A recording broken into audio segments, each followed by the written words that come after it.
Hello বন্ধুরা, career space YouTube চ্যানেলে আপনাদের সকলকে স্বাগত জানাই। আশা করি আপনারা সবাই ভালো আছেন। আজকে এই মুহূর্তে শিক্ষক নিয়োগ সংক্রান্ত যে সবচেয়ে গুরুত্বপূর্ণ আপডেট উঠে এসেছে, বিস্তারিত সেই সম্পর্কে আলোচনা করব। তাই ভিডিওটি অবশ্যই শেষ পর্যন্ত দেখবেন নিয়োগ সংক্রান্ত অনেক নতুন নতুন আপডেট পাওয়ার জন্য। বন্ধুরা, শিক্ষা সংক্রান্ত ও চাকরি সংক্রান্ত সমস্ত রকমের লেটেস্ট আপডেট আপনারা এই চ্যানেলে পাবেন। তাই চ্যানেলটি এখনই সাবস্ক্রাইব করে রাখবেন এবং পাশে থাকা বেল আইকনটিকে অবশ্যই প্রেস করে রাখবেন পরবর্তী সমস্ত রকম লেটেস্ট আপডেটগুলো সবার আগে পাওয়ার জন্য। ফল প্রকাশের স্থগিতাদেশের আবেদন নাকচ। টেটে সিলেবাস বহির্ভূত প্রশ্ন সম্পর্কিত মামলায় 8 সপ্তাহ সময় চাইল WBMSC। চলতি বছরের জানুয়ারি মাসে অনুষ্ঠিত সপ্তম SLSTর পঞ্চম শ্রেণী থেকে অষ্টম শ্রেণী পর্যন্ত শিক্ষক নিয়োগের মাদ্রাসা টেট পরীক্ষায় সিলেবাস বহির্ভূত প্রশ্নের অভিযোগের ভিত্তিতে মামলাটির শুনানি ছিল 22শে মে বুধবার।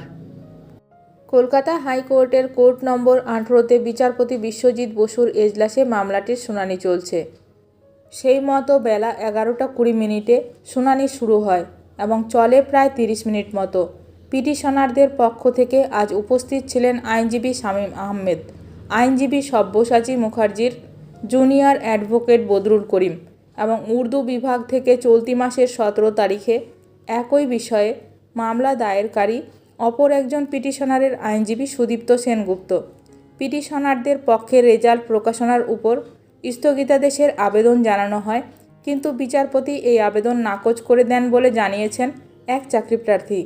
সেই সঙ্গে জানিয়ে দেন যে রেজাল্ট প্রকাশ করবে কি না করবে সেটা কমিশনের বিষয় এবং অভিযুক্ত প্রশ্নগুলি ভুল প্রমাণিত হলে বর্ধিত নম্বর কিভাবে পরীক্ষার্থীদের দেবে সেটাও কমিশনের নিজস্ব বিষয়।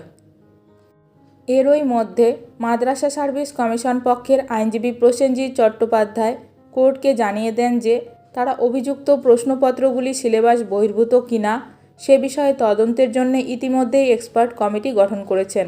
পুরো বিষয়টি তদন্ত করে এক্সপার্ট কমিটির রিপোর্ট দাখিল করতে ও অভিযোগ সত্য প্রমাণিত হলে কমিশন কী সিদ্ধান্ত নেবে সেটা কোর্টকে জানাতে 8 সপ্তাহ মতো সময়ের দাবি জানায়।